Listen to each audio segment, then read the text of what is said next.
بسم اللہ الرحمن الرحیم۔ السلام علیکم۔ پروگرام جمع تفریق کے ساتھ میں ہوں امجد اقبال۔ آج ہمارے ساتھ موجود ہیں جناب عبداللہ ملک ایڈوکیٹ۔ عبداللہ ملک صاحب سینئر قانون دان ہیں، بڑی سمجھ ہے ان کو آئین کی اور عدالتی معاملات کی۔ وہ بہت سے کیسز میں سینئر عدلیہ کے معاون بھی رہے ہیں، انسانی حقوق کے بڑے علمبردار ہیں۔ پاکستان کے اندر جو عدالتی اصلاحات ہوئیں ان کے اوپر آج ان سے ہم گفتگو کرنا چاہتے ہیں۔ آئیے ان سے ملتے ہیں۔ السلام علیکم جی۔ وعلیکم السلام۔ کیسے ہیں جناب؟ میں بالکل ٹھیک ٹھاک ہیں؟ جیسا پاکستان میں ویسے ہی ہے۔ پاکستان تو ماشاءاللہ اچھا جا رہا ہے، آپ بھی اچھے ہی ہوں گے۔ اچھا، ہم نے لاسٹ پروگرام میں ایک گفتگو کی تھی کہ جی عدالتی اصلاحات ہونی چاہیے۔ اس وقت یہ ابھی سلسلہ شروع نہیں ہوتا، ٹھیک ہے نا؟ ہم نے کہا تھا کہ جی کہ یہ جس طرح سے ججوں کی تعیناتی ہوتی ہے اس طریقہ کار کے اوپر بھی ہماری گفتگو ہوئی تھی۔ بالکل ہوئی تھی۔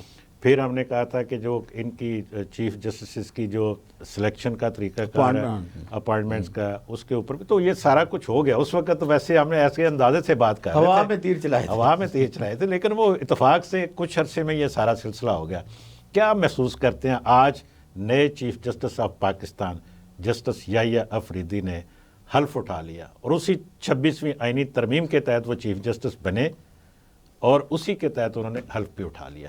اب کیا دیکھتے ہیں آگے؟ دیکھیں، پہلی بات تو یہ ہے کہ یحییٰ افریدی صاحب ایک بڑے اپرائٹ جج ہے، اس میں کوئی شک نہیں ہے۔ دوسری بات یہ ہے کہ وہ جو ڈرامہ بازی ہوتی ہے یا جو جوڈیشل ایکٹیویزم ہے اس کے وہ حامی نہیں ہیں، ٹھیک ہے، وہ رول آف لاء کے حامی ہیں۔ اور اچھی بات یہ ہے کہ جس طرح ہمارے ماضی کے چیف جسٹس نے سو موٹو لے کر سو موٹو کسی اور چیز پر لیا اور جو اختتام ہوتا تھا وہ کسی اور بات نقطہ نظر پہ ہوتا تھا، تو میرا خیال ہے وہ جو جوڈیشل ایکٹیویزم ہوگا لپیٹ لیتے تھے وہ نہیں ہوگا، اور جو بالکل رول آف لاء کے مطابق جو آئینی عدالت کام بھی ہے اور چیف جسٹس کا جو وقار ہے اس کو وہ مینٹین ضرور رکھیں گے۔ مجھے یاد ہے کہ ایک دفعہ جب وہ ایلیویٹ ہوئے تو ثاقب نثار صاحب چیف جسٹس تھے، تو انہوں نے ان کو کہا تھا کہ آپ نے میرے بینچ پہ بیٹھنا ہے مختلف کیسز میں، تو انہوں نے کہا تھا کہ سر جہاں پر 184(3) کا استعمال ہوگا مجھے اس بینچ میں کبھی نہ رکھیے گا، میں اس کا حامی نہیں ہوں۔ تو یہ ایک کلیئرٹی ہے ان کے مائنڈ کی۔ جب انہوں نے اس وقت یہ دیا تھا تو اب تو وہ خود بذات خود چیف جسٹس ہیں، تو میرا خیال ہے کہ وہ چیزیں ان کی طرف نہیں جائیں گے۔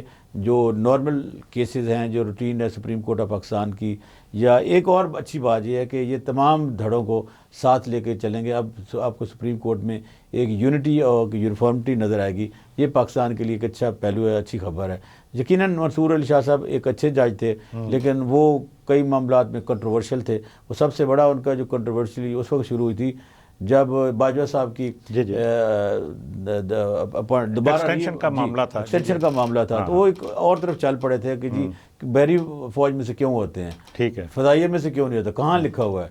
تو وہ ایک نیا چیپٹر کھل جانا تھا، کٹا کھل جانا تھا، اس کٹے کو انہوں نے بند کر دیا۔ میرے خیال ہے اسٹیبلشمنٹ کے ذہن میں یہ بھی تھا کہ یہ ایک آزاد منش جج ہیں اور یہ دائیں اور بائیں دونوں طرف جا سکتے ہیں۔ ویسے آپ آزاد منش کہہ سکتے ہیں، ہونا بھی چاہیے، ججز کو ایسا ہی ہونا چاہیے، لیکن ابھی جو پیچھے ہم نے دیکھا کہ جو اسپیشل سیٹس کا، خصوصی نشستوں کا جو معاملہ تھا، اس میں تو ہمیں وہ آزاد منش نہیں، وہ تو لگا کہ جی کہ وہ کسی کی فیور کر رہے ہیں، اور محسوس ہوا کہ وہ کسی خاص مقصد کے تحت وہ سارا کچھ انہوں نے کیا۔ آپ ٹھیک کہہ رہے ہیں کہ وہ پہلے تو ظاہر ہے جو جب بدیال صاحب تھے چیف جسٹس، تو اس کے بعد ایک کنٹروورسی پیدا ہوئی تھی۔ اس وقت وہ قاضی فائزہ کے کیمپ پہ چلے گئے تھے، اور جب قاضی فائزہ صاحب تشریف لائے تھے تو وہ ٹوٹیلٹی میں ان کے ساتھ چلے گئے تھے، لیکن بعد میں مختلف ایشوز پہ اختلاف ہوا، خصوصاً وہ جو مخصوص نشستوں والا کیس تھا، وہاں پر لگا کہ میرے خیال وہ جو کورٹ کی ججمنٹ تھی وہ اتنی کلیئرٹی میں نہیں تھی، یا تو کورٹ کلیئرٹی میں دیتی اور یہ اچھا اس کے اوپر بھی ہم نے بات کی تھی کہ کیا یہ آئین اور قانون کے مطابق فیصلہ ہے یا پاپولر فیصلہ ہے؟ تو آپ کی اور میری ہماری مشترکہ رائے تھی کہ یہ پاپولر فیصلہ ہے، ایسا ہی ہے نا؟ تو ججوں کو پاپولر فیصلے تو نہیں دینے چاہیے، بالکل نہیں دینے چاہیے۔ دیکھیں ابھی جو بھی سینیریو چلا تھا اس میں تو یہ سمجھتا ہوں کہ شاید یہ پاکستان کے لیے بہتر ہے کہ کوئی کنٹروورسی پیدا ہوئی تھی یا کسی جج پہ کوئی ٹیگ لگ گیا تھا، تو اب وہ جو کہ افریدی صاحب نیوٹرل جج ہیں، یا افریدی صاحب، تو یہ ایک اچھا رائے میں لے کے چلیں گے، سپریم کورٹ کو سپریم کورٹ کی طرح لیں گے، نہ کہ اس کو سیاسی پارٹی کا کوئی ایک نمائندگی طور پہ لیں گے۔ اچھا ایک چیز مجھے بتائیے گا کہ دیکھیے اس میں کوئی شک نہیں ہے کہ چونکہ جسٹس منصور سینئر موسٹ، پھر ان کے بعد جسٹس منیب، پھر جسٹس یحییٰ افریدی کا نمبر آتا تھا. اب چونکہ چیف جسٹس بن گئے جسٹس یحییٰ افریدی, اب ان کو ان کے ساتھ نمبر 2 کی حیثیت سے بیٹھنا پڑے گا اور ان کو نمبر 3 کی حیثیت سے بیٹھنا پڑے گا. تو کیا کوئی آنے والے دنوں میں کوئی اس جو نمبرنگ کی چینجنگ ہے اس کی وجہ سے کوئی کسی قسم کا کوئی آگے نظر آتا ہے کہ کوئی ایسی کوئی کوشش ہو سکتی ہے کہ ایک اچھی بات تو یہ ہے کہ ان میں ہم انگی ہے, وہ اس لیے وہ دوست ہیں. ماضی میں ان کا تربن اللہ صاحب کا, منصور علی شاہ, ان کا چیمبر ایک ہی تھا, تو وہ اکٹھے مل کے کام کیا کرتے تھے. تو وہ ایک دوستی والا پہلو بھی رہے گا چونکہ وہ چیف جسٹس بن گئے ہیں. تو لیکن اچھی بات ایک یہ نئی چیز ہے. دیکھیے مثلا لاہور ہائی کورٹ میں عالیہ نیلم صاحب چوتھے نمبر پہ تھی, ان کو لاہور ہائی کورٹ کا چیف جسٹس بنا دیا گیا.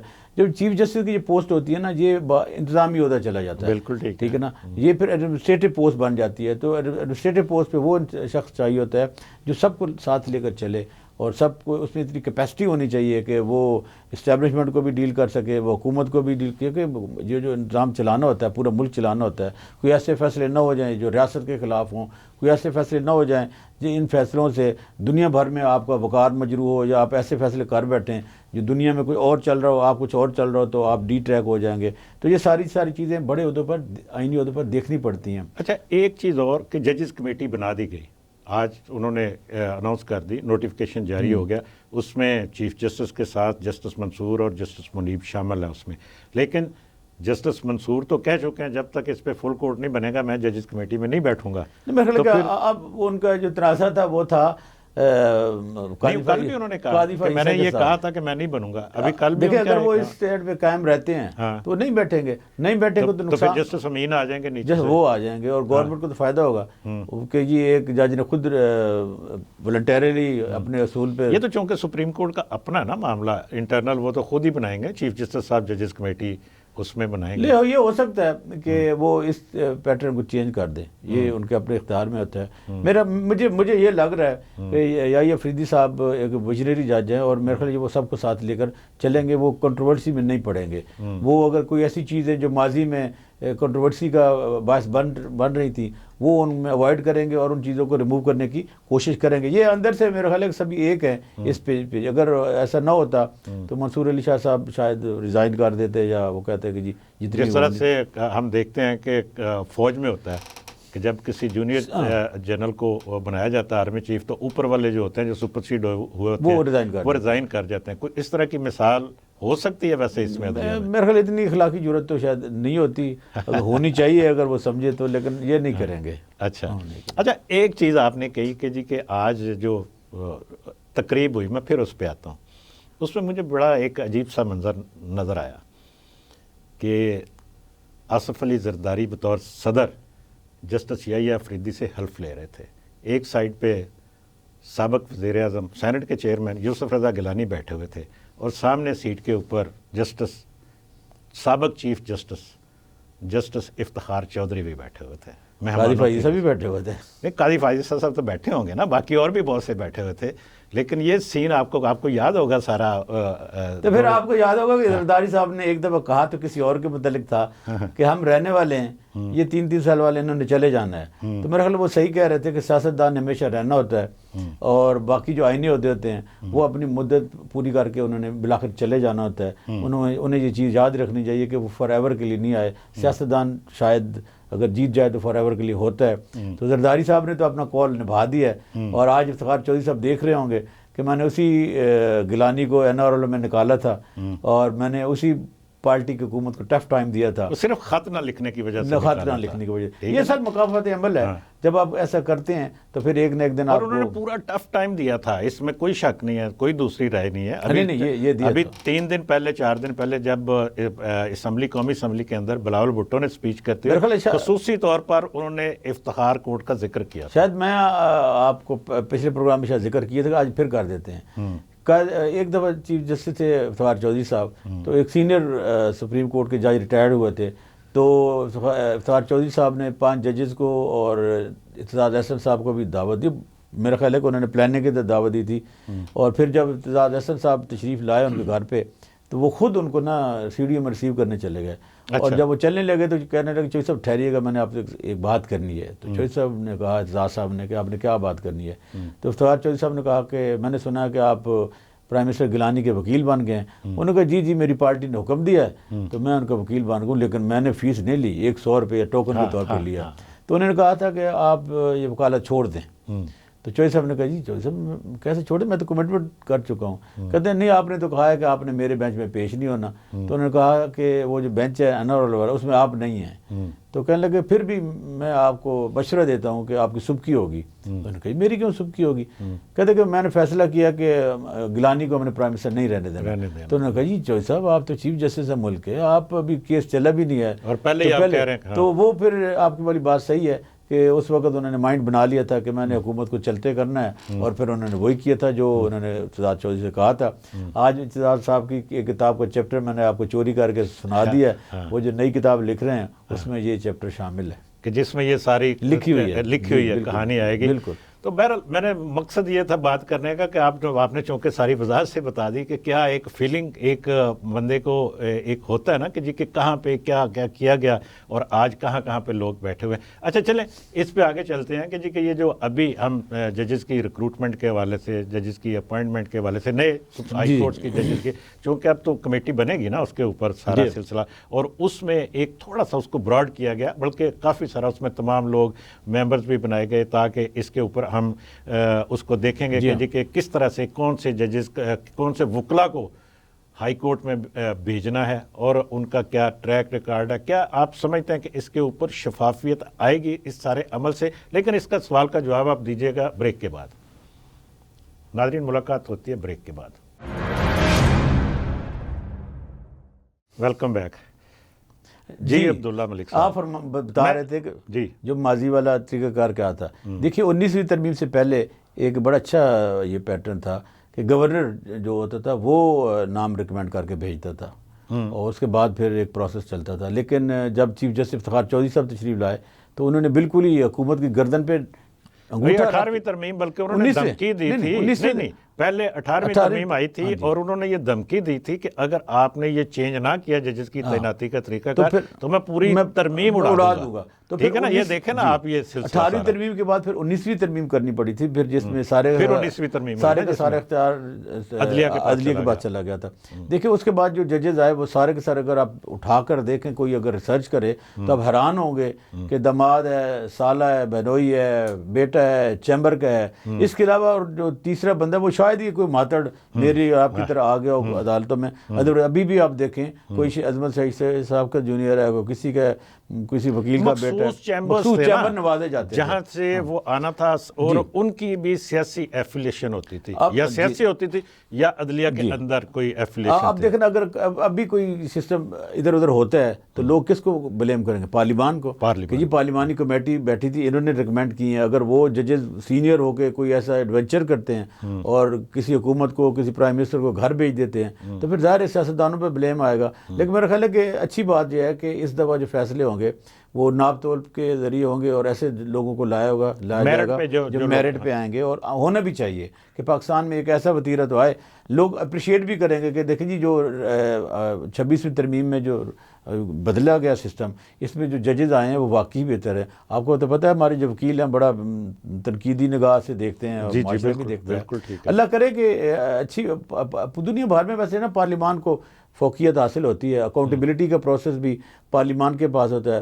اب بردر ججز تو نہیں ہوتے نا، جیسے افتخار چودھری صاحب کے بیٹے ارسلان والا ایشو تھا تو وہ اپنے پاس انہوں نے لگا لیا تھا. بالکل ایسے ہی. اور پھر ان کے جو انکل نے ان کو اور یہ قاضی عیسیٰ صاحب کے ساتھ بھی یہی ہوتا جو ان کا ریفرنس آیا تھا.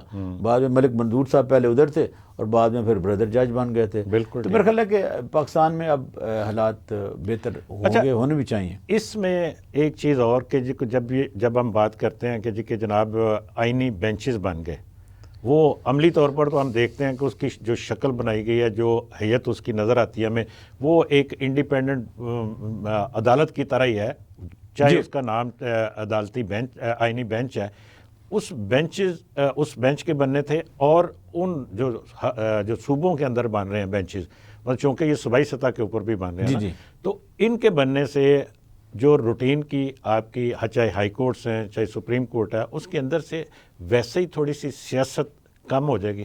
اس میں آپ بالکل صحیح کہہ رہے ہیں کہ وہ آئینی چیزیں جو بڑی کریٹیکل آتی تھی، اور وہ ہر کیس جو تھا ایک چیز یونیفارمٹی تو آ جائے گی، کیونکہ جو آئین کے جو متعلق جو ایشوز ہوتے تھے وہ مختلف ججوں میں پاس چلے جاتے تھے، اور ان کا جو زاویہ دیکھنے کا، پرکھنے کا، ججمنٹ دینے کا، وہ ہر جج کا اپنا اپنا ہوتا تھا. جی بالکل. ہر بینچ اپنے حساب سے ججمنٹ دے دیتا تھا.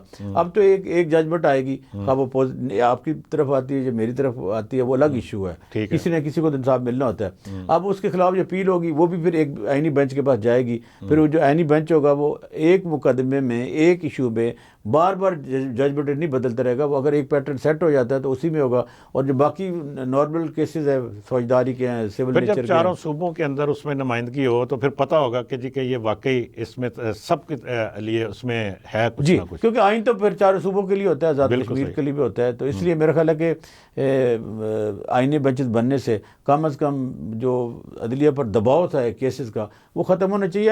یعنی کیسز اتنے زیادہ نہیں ہوتے، یہ بھی یاد رکھیے گا. وہ کم مطلب ابھی، لیکن وہ اثر انداز بہت زیادہ ہوتے ہیں نا، ان کا امپیکٹ بہت بڑا ہوتا ہے.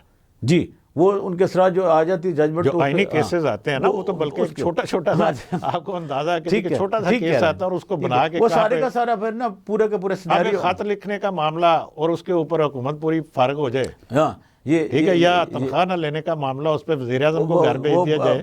نہ صرف وہ گھر چلے جائے بلکہ ہمیشہ کے لیے سیاست آؤٹ ہو جائے. تو اب یہ ایسی میرے خیال چیزیں نہیں ہوں گی. یہ سیاستدان پارلیمنٹیرین ہوتے ہیں، بڑے میچور ہوتے ہیں. یہ جو فیصلے کرتے ہیں یہ دور، ان کے جو اثرات ہیں وہ دور رس ہوتے ہیں. اب پیپل پارٹی میں اتنی میچورٹی تو ہے، ہونی بھی چاہیے کہ کانسٹیٹیوشن کی وارث ہے، آئین کا فریم کرنے والے ہیں. ایسے اب ماشاءاللہ جو نون لیگ ہے وہ بھی ایک بہت سارے مراحل سے گزری ہے. تو میرے خیال اب میچورٹی آ گئی سیاستدانوں میں. ایک اچھی بات یہ ہے کہ ہمیں اپریشیٹ کرنا چاہیے محترمہ بینظیر بھٹو کو اپنے پروگرام میں، کہ جنہوں نے ان تمام حالات و واقعات سے ایک سبق سیکھا اور بالآخر 2006 میں جو چارٹر آف ڈیموکریسی سائن کیا تھا.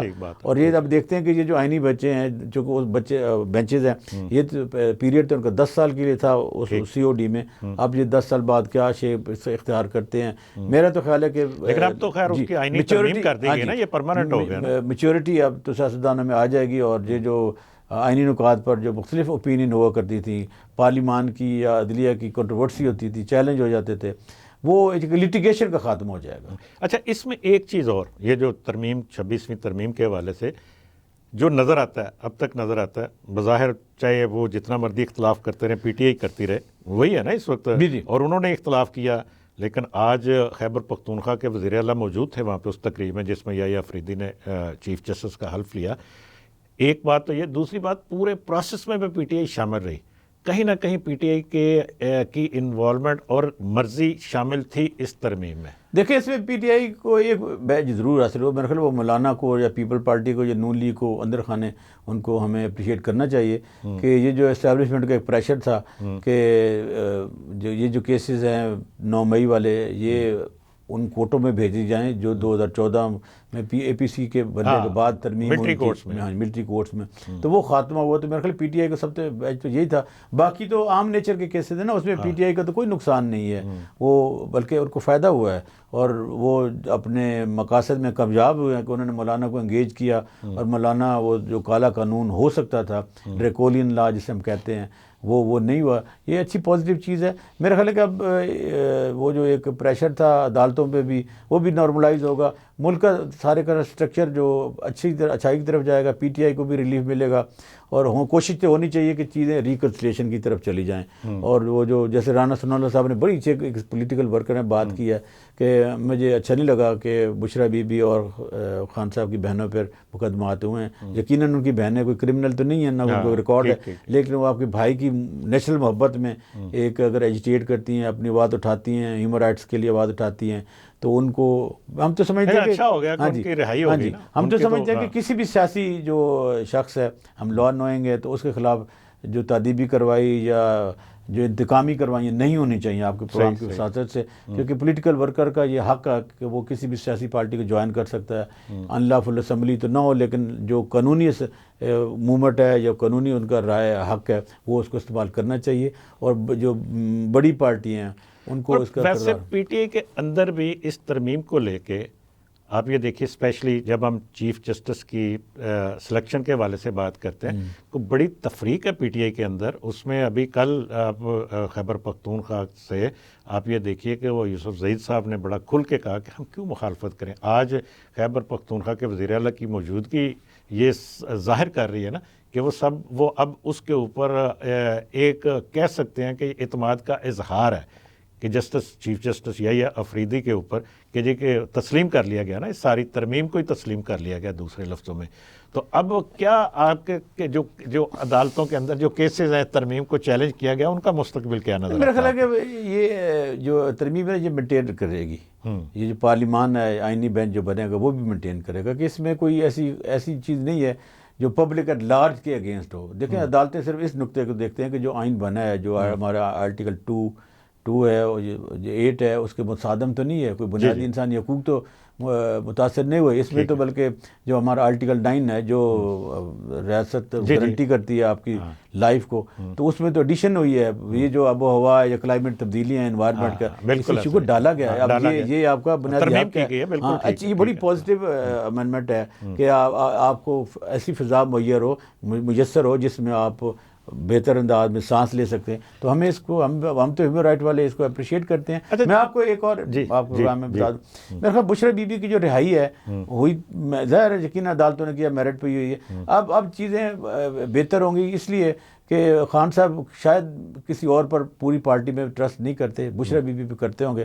اب جو بشرا بی بی ملے گی, ملاقات کریں گی, جو پیغام آئے گا وہ ایک تو بہتر ہوگا. اور پھر میرا خیال ہے کہ بشرا بی بی اسٹیبلشمنٹ اور عمران خان کے درمیان ایک برج کا کردار ضرور ادا کریں گی. ان کی لائف پارٹنر ہیں. باہر کے حالات جب اندر والے کو بتائے جائیں گے, اور اگر ان کی بیوی جا کے کہتی ہے کہ آپ کو پاکستان کی خاطر اسٹیپ ڈاؤن کرنا چاہیے اور ہمیں مل کے چلنا چاہیے, میرا تو یہ یقین ہے کہ خان صاحب کے لیے بھی ریلیف ہوگا, حالات بہتر ہوگا.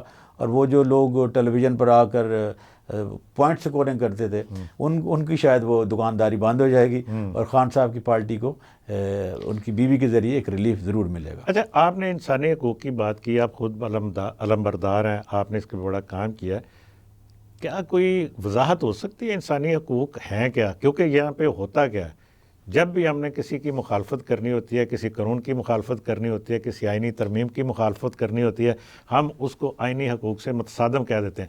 جس طرح سے ہم اکثر بات کرتے ہیں کہ جی کہ قومی مفاد کا کوئی تعین تو ہونا چاہیے نا.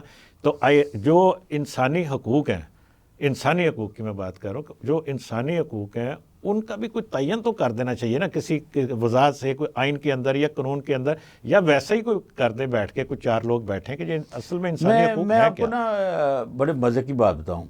میں خود اتنا کام کرتا ہوں, مجھے کل پتہ چلا کہ national commission in human rights, میں سمجھتا تھا کہ یہ ہیومن رائٹس کے لیے نا ایک نگرانی کے طور پر کام کرتا ہے, سکیور کرتا ہے. میں نے ان کا ایکٹ پڑھا, national commission human rights act 2012. Blue کریں اس ایکٹ میں اتنی پروٹیکشن ہے کہ شاید ہماری عدالتیں وہ اتنی نہیں دے سکتی جتنا وہ ایکٹ دے سکتا ہے. اور ایکٹ کے جو ممبران ہیں اور ایکٹ کے جو کمیٹی ہے وہ اتنی پاورفل ہے کہ میں آئین میں نہیں لکھا ہوا, اس میں لکھا ہوا کہ جو کمیشن ہے وہ بری فضائیہ, اور ان میں اگر کسی نے کوئی ٹارچر کیا, ہیومن رائٹ وائلیشن کیا تو اس کو بھی پوچھ سکتے ہیں. اب یہ ہوا کہ جو جوڈیشل ایکٹیویزم کی وجہ سے جو نیچرل ادارے تھے ہیومن رائٹس پہ کام کرنے والے, human right commission Pakistan it self, یہ جو ایکٹ کی میں نے بات کی, یہ لا, اور پھر جو وزارت انسانی حقوق ہے, یہ جو ہمارے جو سول سوسائٹی کے ادارے تھے یہ دب گئے تھے, اور ہم سارے کا سارا کام عدالتوں پہ چھوڑ دیتے تھے. تو میرا خیال ہے کہ ہم عدالتوں سے بھی کہیں گے کہ یہ جو ہمارے ادارے نیچرل ادارے ہیں ان کو پرپنے دیں, ان کو اکاؤنٹیبل کرنے دیں, ان کو. ابھی ہم نے یہ جو ایشو ہوا ہے, میں آپ کے پروگرام میں بتاتا ہوں, یہ جو لا کالج ایک لوکل کالج والے انسیڈنٹ ہوا تھا اس پہ, اور جو سرگودا میں بچی کے ساتھ ہوا جائے, ویسے ہینس کرائم بڑھتے جا رہے ہیں. صحافیوں کے خلاف جو ہوئی, ہم نے جو اسی ایکٹ کے 2012 کے ایکٹ کے ذریعے ہم نے ایک پٹیشن فائل کی ہے اور کہا کہ آپ نوٹس کریں, اور کئی اداروں نے باقاعدہ طور پر آئی جی کو, جو کنسرن اداروں کو لکھا ہے کہ آپ ہمیں اس چیزوں جو پٹیشن آئی ہے اس پہ آپ ہمیں باقاعدہ رپلائی کریں, تاکہ ہم اوپر جو بڑی کمیٹی ہے تعین تو ہو نا کسی جگہ پہ کہ کن کو آپ وہ انسانی حقوق ہم سمجھتے ہیں جو شہریوں کے حقوق ہیں, وہ بنیادی طور پر کسی جگہ جس کی خلاف ورزی, آئین کی خلاف ورزی سمجھی جائے. تو اس کے اوپر ابھی مزید بات کرتے ہیں ہم, وہ بھی بڑی ضروری ہے, بہت ضروری ہے. تو ناظرین ملاقات ہوتی ہے بریک کے بعد. Welcome back. ناظرین وقفے پر جانے سے پہلے ہم عبداللہ ملک صاحب سے پوچھ رہے تھے کہ انسانی حقوق اور بنیادی انسانی حقوق ان کا تعین تو کسی جگہ ہونا چاہیے کہ جس کا جہاں پہ جی چاہتا ہے کہ جی کہ یہ انسانی حقوق کی خلاف ورزی ہے اور اس کو لے کے کسی بھی قانون کے خلاف کسی بھی آئین کے خلاف ہم آواز اٹھا دیتے ہیں یا کسی بھی ادارے کے خلاف آواز اٹھاتے ہیں, لیکن ان کا تعین تو کوئی کرے نا, وہ کیوں نہیں کیا جاتا؟ اس کی وجہ کیا ہے؟ آئیے عبداللہ ملک صاحب سے پوچھتے ہیں. یہ بڑا امپورٹنٹ کویشچن ہے, اور آج کل تو چونکہ دنیا بھر میں انسانی حقوق کی خلاف ورزیاں ہو رہی ہیں تو ہمیں اس کو ڈسکرائب کرنا چاہیے. دیکھیں سب سے پہلے تو ہمارا دین ہمیں حقوق دیتا ہے. مثلا حجۃ الوداع کے آخری خطبے کے موقع پہ آپ صلی اللہ علیہ وسلم کا جو خطبہ ہے وہ پورے کا پورا انسانی بنیادی حقوق کا چیپٹر ہے. اس میں وہ کلیئرٹی کے ساتھ کہہ دیا گیا تھا کہ کسی کی کوئی اہمیت نہیں ہے, کالے کو گورے پر کوئی فوقی آپ میں سے بہتر وہ ہے جس کے اخلاق اچھے ہوں گے. تو ہیومینٹی کی بات کی گئی ہے. ایسے ہی جو میثاق مدینہ ہے جو اس کے 52 پوائنٹس ہیں وہ آپ پورا کا پورا لے لیں تو آپ کو ہمارا تو بلکہ جو انٹرنیشنل ہیومن رائٹ ہے جو یونائٹڈ نیشن کا چارٹر ہے اسی سے ڈرائیو کرتا ہے. اب دیکھیے ہمارے 1973 کے آئین میں جو پہلا چیپٹر ہے اس کے جو پہلے 28 آرٹیکل ہیں وہ بنیادی انسانی حقوق سے تعلق رکھتے ہیں. مثلا آپ کی ریاست کی ذمہ داری ہے کہ آپ کے فوڈ فیڈ کا خیال رکھے, آپ کی صحت کا خیال رکھے, آپ کی تعلیم کا خیال رکھے, آپ کی فضا آپ ہوا کا پانی پینے کا خیال رکھے, آپ کی موومنٹ کا خیال رکھے, آپ کی رائٹ ٹو ایسوسیشن ہے, رائٹ ٹو ایجوکیشن ہے, رائٹ ٹو آپ کو لائف حاصل ہے, آپ کی ڈگنیٹی ہے, آپ کے پروفیشن کی ڈگنیٹی ہے. دیکھیں یہ آپ کے بنیادی انسانی حقوق ہیں کہ آپ اپنی مرضی سے پاکستان میں کہیں بھی جا سکتے ہیں, کہیں جائیداد خرید سکتے ہیں, کوئی آپ کو ڈسٹرب نہیں کر سکتا. کہیں وائلیشن ہوتی ہے تو ریاست کی ذمہ داری ہے کہ وہ آپ کے بنیادی انسانی حقوق کو پروٹیکٹ کرے. اگر ریاست بھی ناکام رہتی ہے تو پھر یہ حق دیا گیا تھا عدالتوں کو جو ہماری نیچرل گارڈین ہے کہ وہ اگر آرٹیکل 184(3) کا استعمال کر کے پبلک ایٹ لارج بڑے پیمانے پر اگر حقوق کی خلاف ورزی نہ اکیلا نہیں ہے کہ تیگو اڈو کے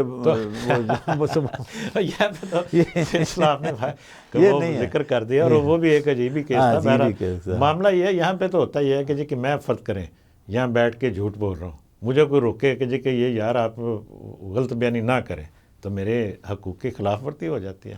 اب یہ تو ہے نا کہ میں آپ کو پسند نہیں ہوں, آپ نے یہ کیوں کہہ دیا, میں آپ پہ جرمانہ کر دوں گا, آپ کو باہر نکال دوں گا, آپ کو وہاں بھیجوں گا, اب نظر بھی نہ ہے. میرا خیال ہے کہ اب ہمارے معاشرے میں آپ جیسے پروگرام کر رہے ہیں ایسے پروگرام ایشوز پہ ہونی چاہیے, ایشوز بیس چیزیں ہونی چاہیے.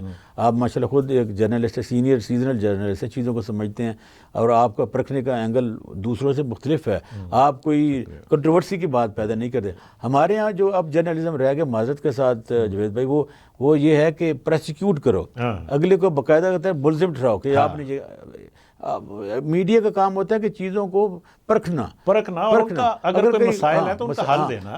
حل دینا. مسئلہ کوئی چیز غلط ہوئی ہے تو آپ اپنے لیڈر سے پوچھتے ہیں آپ کیا کریں گے, آپ کا پوائنٹ آف ویو کیا ہے, یہ ہونا چاہیے. یہ ان چیزوں پہ اپنا نقطہ نظر دینا کہ جی یہ معاشرے میں دنیا بھر میں یہ ہو رہا ہے. ہمارے یہاں تو ورلڈ پہ یا ایشوز پہ یا دنیا میں جو ایجادات ہو رہی ہیں ان پہ کوئی بات نہیں ہوتی. آپ کسی سائنٹسٹ کو نہیں بلاتے, کسی ایجوکیشنسٹ کو نہیں بلاتے, کسی آپ شاعر کو ادیب کو نہیں بلاتے.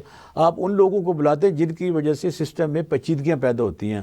مطلب آپ ایک ہی بندے کو جو آپ کہتے ہیں فارم 47 کا پیداوار ہے تو 6 چینلوں میں بیٹھا ہوتا ہے. یا تو آپ کہیں کہ جی میڈیا نے فیصلہ کیا کہ یہ اس کو نہیں بلائیں گے, اس بندے نے ماضی میں فلاں حکومت کے ساتھ مل کر میڈیا کے ورکر کے ساتھ زیادتی کی ہے, میڈیا کے چینل بند رکھے ہیں, ہم اس کا تحیات.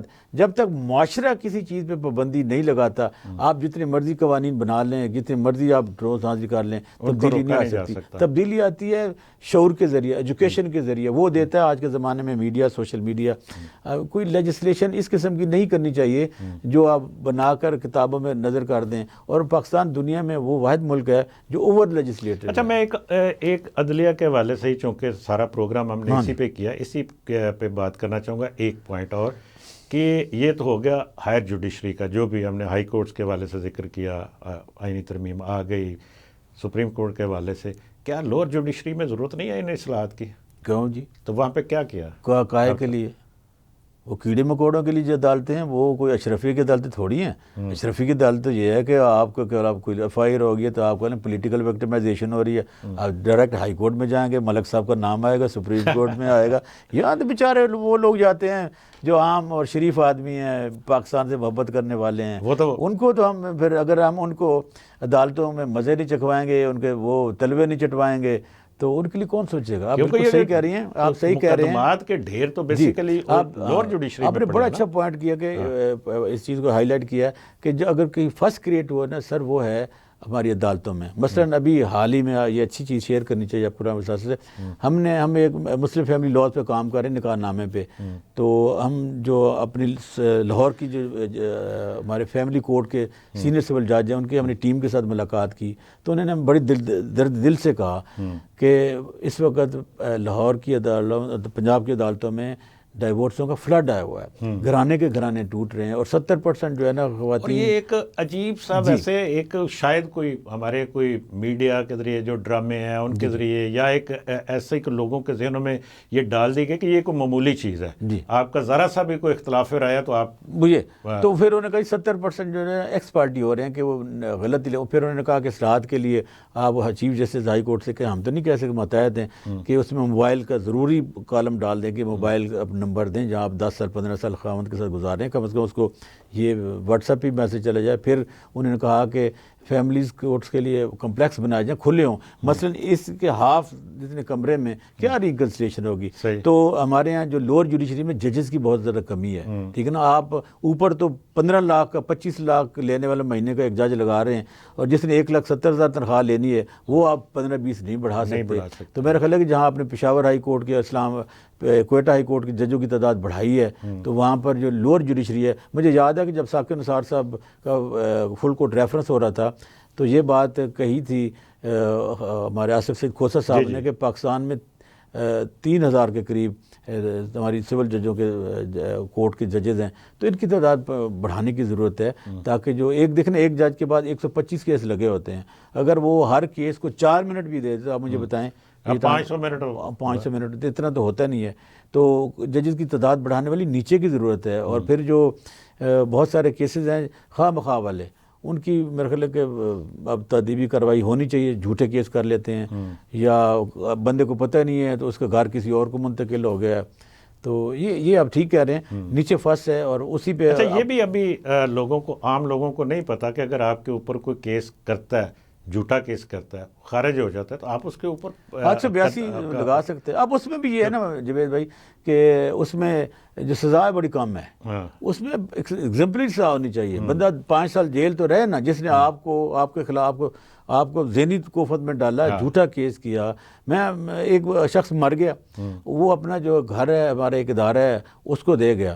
تو اس کے بچوں نے کسی تیسرے شخص کے مل کر کے اس اے نے بی سے یہ گھر خرید لیا تھا، اور بچوں نے اس کے حق میں جا کے بیان دے دیا، ہاں جی ہمارے باپ نے اے کو ہی دے دیا تھا.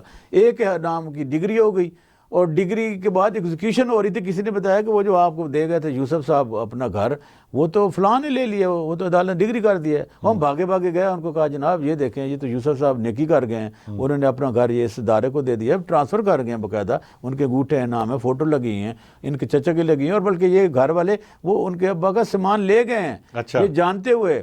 تو عدالت نے چونکہ اس فریق کو نوٹس نہیں کیا، اگر وہ ہم نہ جاتے تو کل پولیس آتی ہے اور کہتے سامان اٹھاؤ جی، یہ تو امجد صاحب کا ہے، جوید صاحب کا ہے، یا فلاں کا ہے. تو وہ چیزیں ہیں. تو یہ ہماری عدالتیں کر رہی ہیں. کوئی اس طرح کی ان کے لیے آئین کے اندر اسی طرح کی شک ڈال دینی چاہیے نا کہ ان ججوں کو ایک تو پابند کیا جائے، کوئی ٹائم باؤنڈ ہونا چاہیے نا کیسز کو. دوسری بات یہ ہے کہ ان کیسز کی تعداد کم کرنے کے لیے چاہے عدالتیں زیادہ کرنی پڑیں، یا پہلے نمبر پہ تو کمی جو ہے اس کو وہ دور ہونی چاہیے. یہ کوئی باؤنڈ کرے نا کہ اس طرح سے. دیکھیں ایک چیز باؤنڈ ہوئی تو کوئی مقدمہ تھوڑے سے کم ہوئے. وہ یہ تھا کہ رینٹ میں آپ 5 سال سے زیادہ آپ ایگریمنٹ نہیں کر سکتے. پہلے 1 سال 3 سال 5 سال، مطلب 5 سال کے بعد آپ کو خالی کرنا ہی کرنا ہوگا، ورنہ آپ نیا رینٹ ڈیڈ جو بھی آپ وہ ڈاکومنٹ لکھیں گے رینیول ہوگی، وہ بھی آپ کی مرضی کے بغیر نہیں ہوگی. تو جب 5 سال آپ زیادہ آپ رہنا چاہیں گے تو آٹومیٹکلی کورٹ کہے بھی خالی کرو، یہ لا ہے، آپ 5 سال سے زیادہ نہیں رہ سکتے. ہاں اگر بندہ چاہتا ہے تو رینیول کروا دو، اگر نہیں ہے تو اپنے سامان اٹھاؤ اور جاؤ.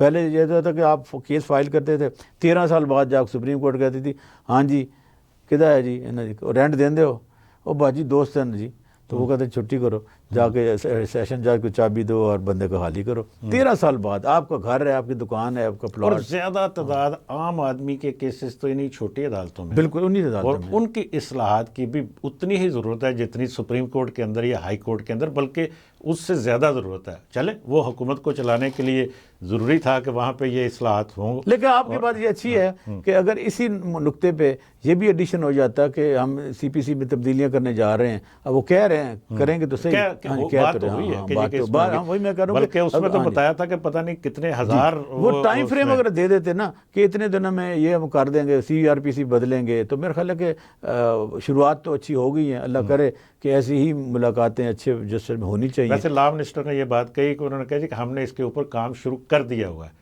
ہم عام آدمی کو ریلیف دینے کے لیے اس میں جو پرانا جو انگریز کے دور کا قانون اس وقت بھی چل رہا ہے اس میں ہم تبدیلیاں لا ویسے اس رہے ہیں۔ وقت تاریخی طور پہ جو ہے نا وکیل پارلیمنٹ میں ہیں، اب بھی اگر نہیں ہوتا تو پھر شرم کی بات ہے، اور وہ بھی ماشاءاللہ پاکستان بار کونسل کے ممبران ہیں، جی اچھی خاصی بالکل تعداد ہے، مطلب ایک ایسی باڈی ہے جو کانسٹیٹیوشنل باڈی ہے، اور وکلا کی اور عدالتوں میں بھی وہ پیش ہوتے ہیں، تو اگر وہ باڈی بھی یہ تبدیلی نہیں لا سکتی، مطلب اعظم طاہر صاحب اچھے وکیل ہیں، کامران مرتضیٰ ہیں، علی ظفر ہیں، برسٹر گوہر ہیں، اور بہت سارے ہیں، چلیں فاروق اچنائک ہیں، فاروق اچنائک ہیں، کافی لمبی تعداد ہے وکلا کی، اگر وہ نہیں بھی ہیں، باہر والے بھی بڑے تکڑے ہیں، مثلا اکرم راجہ ہیں، یہ اچھے سب مل کر اگر بیٹھ جائیں تو پھر یہ اگر ملک کا سوچ رہے ہیں تو پھر مل کر بیٹھنا ہوگا، اور امید ویسے یہی ہے کہ جی اب مل کر بیٹھیں گے۔ میرا خیال یہ اگر ہمارا پروگرام ان کو بھیجیں، آپ بھیجیے گا، میں بھی بھیج دوں گا، جی انشاءاللہ، تو وہ یہ انشاءاللہ عوام ضرور کی رائے اور اس پہ جو ظاہر لائکنگ آئیں گی، اور لوگوں کے مطلب کو سر ہمارے پروگرام میں لوگوں کی مطلب کی یہی چیز ہوگی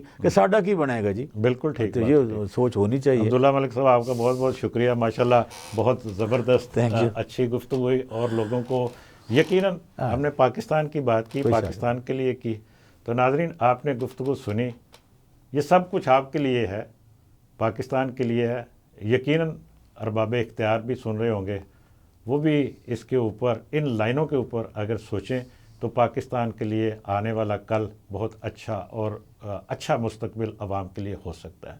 آج کے پروگرام سے اتنا ہی، اجازت دیجیے، اللہ حافظ۔